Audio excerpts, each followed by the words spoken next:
Hola a todos los estudiantes del libro Durante. Hoy vamos a estar resumiendo la segunda parte del documento 195 después del Pentecostés. Así que comenzamos con la sección número 6, el materialismo. Comenzamos. Los científicos han desencadenado un pánico materialista, pero solo los hombres irreflexivos llegan al pánico sobre los recursos espirituales de la raza humana. Cuando se acabe el pánico materialista y secular, la religión de Jesús no estará en bancarrota y pagará con fe, esperanza y certeza moral a todos los que le pidan sus bienes en su nombre. La verdadera religión no puede entrar en controversia con la ciencia. La religión es indiferente, aunque simpatizante a la ciencia. La búsqueda del conocimiento y la sabiduría sin la visión espiritual de la experiencia, sin la visión espiritual de la experiencia religiosa personal, lleva al pesimismo, a las desesperanzas humanas. Hasta ahora, lo que la ciencia ha hecho es destruir las ilusiones infantiles de las interpretaciones erróneas de la vida. La ciencia es una experiencia cuantitativa. La religión es una experiencia cualitativa. La ciencia se ocupa de los fenómenos. La religión se ocupa de los orígenes, valores y metas. Asignar causas a los fenómenos físicos equivale a ignorar los factores últimos, por lo que el científico tiene que ir de vuelta a la causa primera, al Padre Universal del Paraíso. La era mecánica ha perturbado mucho a los hombres y los ha llevado a ocuparse de cosas y a no tener tiempo, supuestamente, para ocuparse de cosas de mayor valor, como la meditación espiritual y la devoción religiosa. El materialismo reduce al hombre a un estado autómata, sin alma, y lo transforma en un simple símbolo aritmético que haya un sitio desamparado en la fórmula matemática de un universo mecanicista sin romanticismo. Hace 2000 años, ciertos galileos ignorantes observaron a Jesús dar su vida como contribución espiritual a la experiencia interior del hombre. Luego salieron y transformaron al imperio romano entero. Ahora, un sociólogo materialista estudia la comunidad y deja a la gente tal y como la encontró o peor. Ni la democracia ni la política pueden tomar el lugar del progreso espiritual. Los religiosos falsos representan una evasión de la realidad. Pero Jesús en su evangelio llevó al hombre mortal a la puerta misma de la realidad eterna del progreso espiritual. Los conceptos de la verdad, la belleza y la bondad no son inherentes ni a la física ni a la química. Por tanto, una máquina no puede saber, mucho menos saber la verdad, tener hambre de rectitud y apreciar la bondad. Las convicciones morales basadas en el esclarecimiento espiritual y arraigadas en la experiencia humana pertenecen a un nivel mucho más elevado que las observaciones físicas. Si los hombres fueran tan solo máquinas, reaccionarían uniformemente al universo material.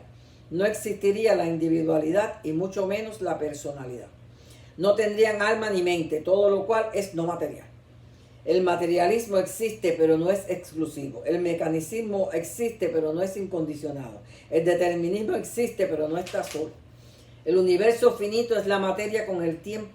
Con el tiempo se tornaría uniforme y el universo finito de la materia con el tiempo se tornaría uniforme y determinista si no fuera por la presencia combinada de la mente y el espíritu. La mente cósmica inyecta constantemente espontaneidad en los mundos materiales. La libertad, la iniciativa y cualquier reino de la existencia es directamente proporcional al grado de influencia espiritual y control de la mente cósmica. Y en la experiencia humana, el grado de actualidad de hacer la voluntad del Padre. La búsqueda sincera de la bondad, la belleza y la verdad conduce a Dios. Sección número 7. La vulnerabilidad del materialismo. Sería mejor que la ciencia se dedicase a la destrucción de la superstición, en vez de intentar destruir la fe religiosa, la creencia humana en las realidades espirituales y de los valores divinos. La ciencia debería hacer para el hombre materialmente lo que la Iglesia hace por él espiritualmente, extender el horizonte de la vida y ampliar su personalidad. El método científico es simplemente una vara intelectual en el cual se miden las aventuras materiales y los logros físicos. Pero como es material y totalmente intelectual, es inútil en la evaluación de las realidades espirituales y de las experiencias religiosas. Los valores paradisíacos de la verdad, belleza y bondad se ocultan en los fenómenos de los universos del tiempo y el espacio y solo puede ser detectado y discernido por los ojos espirituales de un mortal nacido del Espíritu. Las realidades y valores del progreso espiritual no son proyecciones psicológicas, son los pronósticos espirituales del ajustador residente, el Espíritu de Dios que vive en la mente del hombre. No permitas que vuestra percepción de los descubrimientos inciertos relativos afecten vuestra concepción de la eternidad e infinidad de Dios. No restringamos la expresión del ajustador residente, que es la manifestación del yo real y mejor. El hombre es un hecho material de la naturaleza, pero su vida es un fenómeno que trasciende los niveles materiales de la naturaleza, porque exhibe los atributos de control de la mente y las cualidades creadoras del espíritu. Si el espíritu fuera tan solo material y el hombre una máquina, no habría ciencia para instigar al científico a que postule esta mecanización del universo. Si la realidad del universo fuese tan solo una vasta máquina, entonces el hombre tendría que estar fuera del universo para sostener tal evaluación. Si el hombre fuese tan solo una máquina, ¿mediante qué técnica llega este hombre a creer o declarar que sabe que él es tan solo una máquina? Un mecanismo puede deteriorarse, pero jamás puede progresar. Las máquinas no piensan, no crean, no sueñan, no aspiran, no idealizan, no tienen hambre de la verdad, ni sed de rectitud. No motivan sus vidas con la pasión de servir a otras máquinas, ni de elegir como fin una progresión eterna entre la tarea sublime de buscar a Dios y tratar de ser como Él. El arte prueba que el hombre no es mecanicista, pero no prueba que es espiritualmente inmortal. El arte es morontia mortal. Es el campo intermedio entre el hombre material y el hombre morontial. La poesía es el esfuerzo de huir de las realidades materiales a los valores espirituales. En una civilización elevada, el arte humaniza la ciencia, siendo espiritualizada a su vez por la verdadera religión. El arte representa una evaluación espacioso-temporal de la realidad. Espacio-temporal de la realidad. La religión es el abrazo divino de los valores cósmicos y connota una progresión eterna en la ascensión y expansión espiritual. El verdadero arte es la manipulación efectiva de las cosas materiales de la vida. La religión es la transformación ennoblecedora de los hechos materiales de la vida y no cesa jamás en su evaluación espiritual del arte. La religión no puede existir sin la experiencia real del religioso, que en esta misma experiencia y por la misma trata de encontrar a Dios y de conocerlo. La ciencia vive por las matemáticas de la mente. La música expresa el ritmo de las emociones.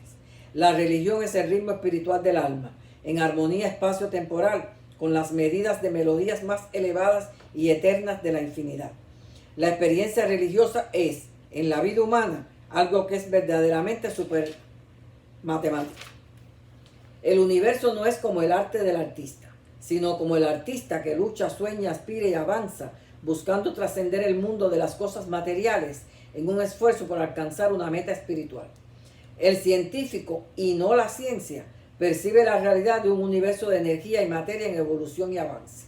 El artista, y no el arte, demuestra la existencia de un mundo morontial transitorio que interviene entre la existencia material y la libertad espiritual.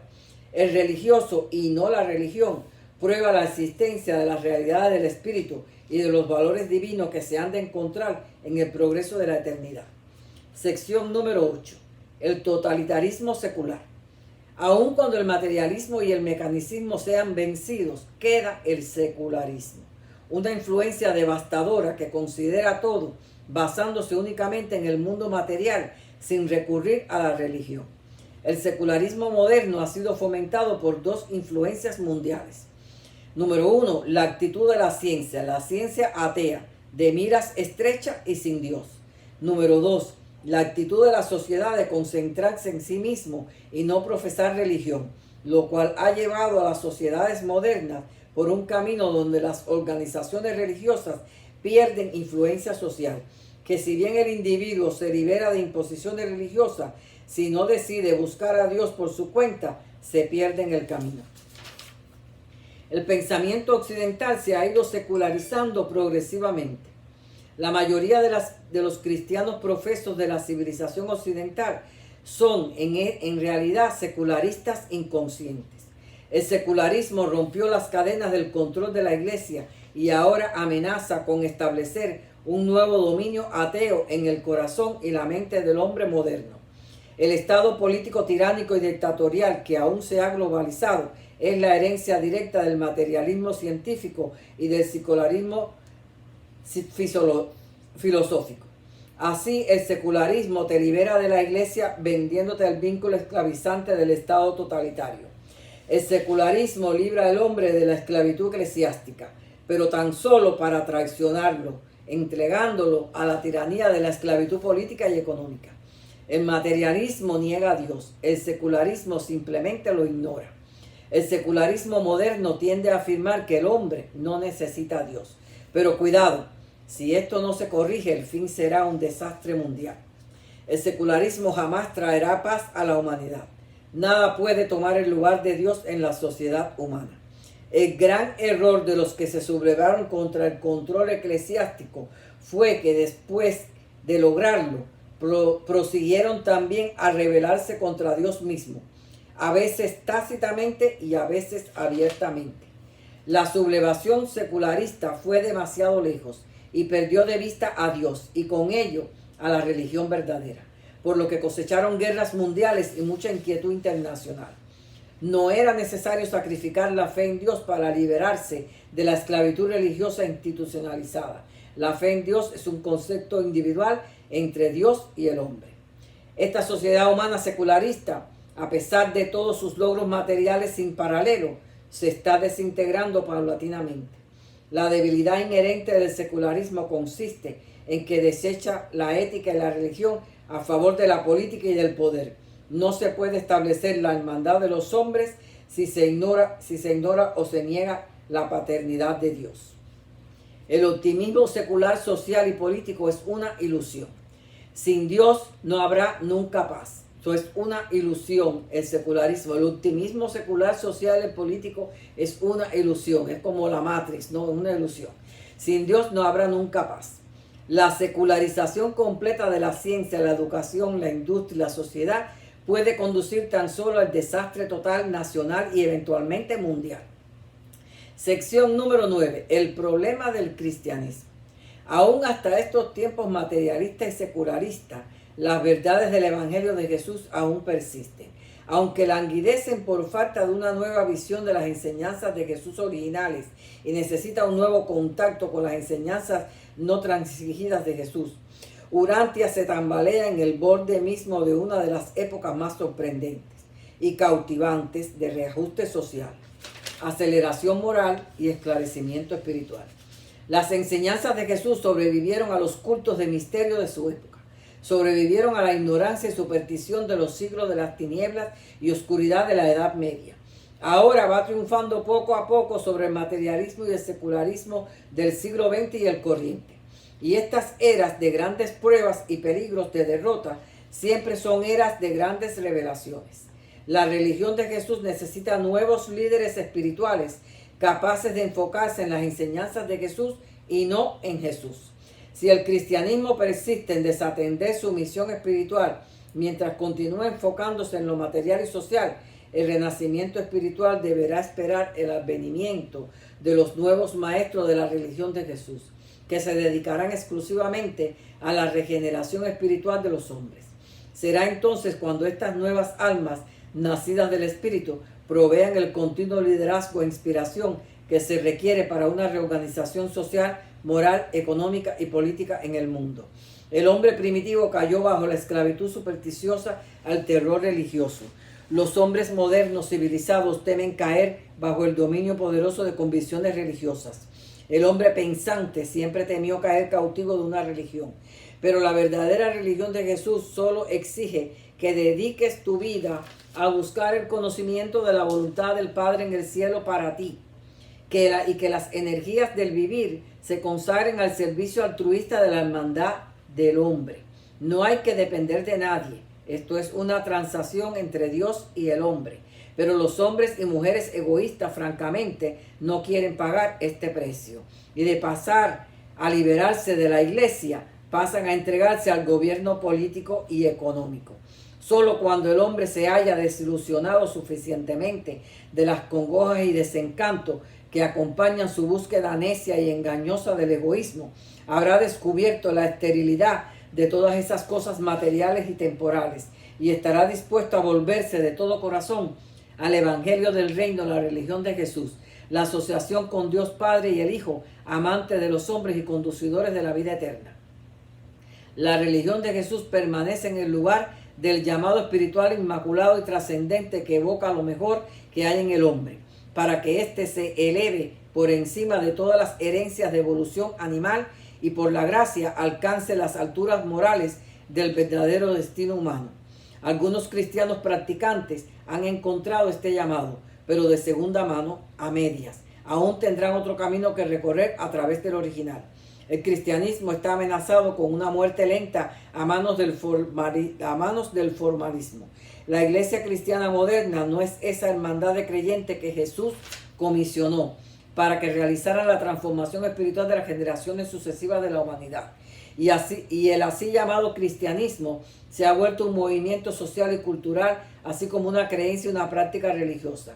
El cristianismo moderno drena muchos antiguos pantanos paganos, muchas ciénagas bárbaras, muchos antiguos arroyos culturales, y todas esas aguas las vierten en el río de hoy, y además su fuente exclusiva son las altas mesetas galileas judías.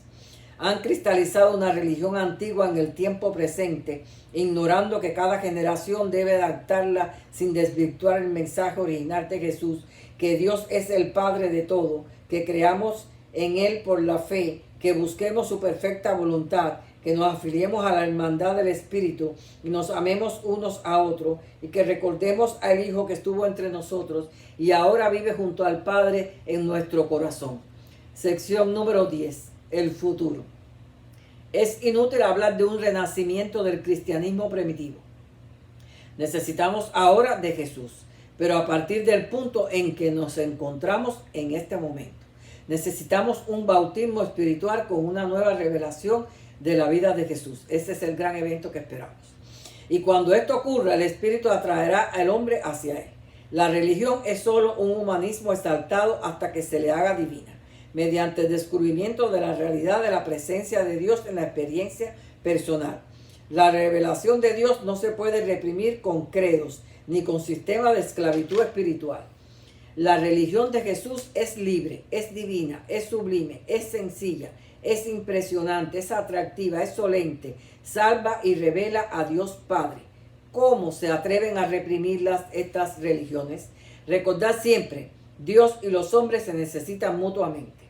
Son mutuamente necesarios para el alcance pleno y final de la experiencia de la personalidad eterna en el destino divino de la finalidad universal. El reino de Dios está dentro de nosotros. Y esa fue la declaración más magnífica que hiciera Jesús de Nazaret, después de la afirmación de que nuestro Padre es un espíritu vivo y amante que reside en nuestro corazón. Nunca dijo que crearan iglesias. Él sabía que nosotros mismos somos el templo de Dios. Ningún sistema social ni régimen político que niegue la realidad de Dios puede contribuir en forma constructiva y duradera al avance de la civilización humana. El eclesiasticismo es por siempre incomparable con la fe viva, con el espíritu en crecimiento, así como el concepto de la hermandad espiritual. Muchas personas sinceras que encuentran el camino de la verdad encuentran difícil apoyar con entusiasmo a una iglesia. Jesús no fundó la así llamada iglesia cristiana, pero esta iglesia ha sido la mejor exponente de las obras de Jesús en la tierra. Si la iglesia cristiana se atreviera a abrazar el programa diseñado por el Maestro originalmente, atraería al reino a muchos jóvenes que no titubearían en recorrer el camino de esta aventura. El Jesús vivo es la única esperanza de una posible unificación del cristianismo. La verdadera religión es la hermandad de los hombres conocedores de la verdad. Y esta es invisible, es espiritual y está caracterizada por la unidad, no necesariamente por la uniformidad. La uniformidad es la característica del mundo físico mecanicista. La unidad espiritual es el fruto de la unión de la fe con el Jesús vivo. Y esta hermandad está destinada a tornarse en un organismo vivo, en contraste con una organización social institucionalizada. Sin embargo, no podemos considerar el cristianismo con desprecio, pues ha sido el producto del genio moral combinado de los hombres conocedores de Dios de muchas razas, de muchas épocas. Pero es necesario que comprendan que aquellas excusas antiguas que llevaron a la tergiversación del evangelio original fue una traición flagrante al Maestro. Y los verdaderos creyentes amantes de la verdad tardarán en olvidar que esta poderosa iglesia institucionalizada se atrevió a sofocar una fe recién nacida, persiguiendo a los que llevaban la verdad. También se entiende que estas enseñanzas sobrevivientes no hubieran sobrevivido si no hubiese habido hombres en el mundo que preferían este estilo de culto. Siempre ha existido una hermandad invisible que sigue la verdad de Jesús, la original. Y en esta hermandad invisible no hay lugar para rivalidades sectarias, ni resentimientos de grupo, ni afirmaciones de superioridad moral, ni infalibilidad espiritual. La gran esperanza de la tierra yace en la posibilidad de una nueva revelación de Jesús, una presentación nueva y ampliada de su mensaje salvador que unirá espiritualmente en servicio amante a las numerosas familias de sus seguidores profesos actuales. El objeto de toda la educación debería ser fomentar y avanzar el propósito supremo de la vida, el desarrollo de una personalidad majestuosa y bien balanceada. Es muy necesario enseñar disciplina moral en lugar de tanta autogratificación. El cristianismo contiene la suficiente enseñanza de Jesús como para inmortalizarlo. Por eso ha sobrevivido. Y si tan solo pudiera captar más las enseñanzas originales de Jesús, podría hacer mucho más para ayudar al hombre moderno a solucionar sus problemas nuevos y cada vez más complejos. La esperanza del cristianismo moderno consiste en que deje de patrocinar los sistemas sociales y políticos y que se incline humildemente ante esa cruz para aprender allí nuevamente de Jesús de Nazaret las verdades más grandes que el hombre mortal pueda escuchar jamás. El evangelio vivo de la paternidad de Dios y la hermandad de los hombres. Hasta aquí este documento. Los espero en el último. Hasta pronto.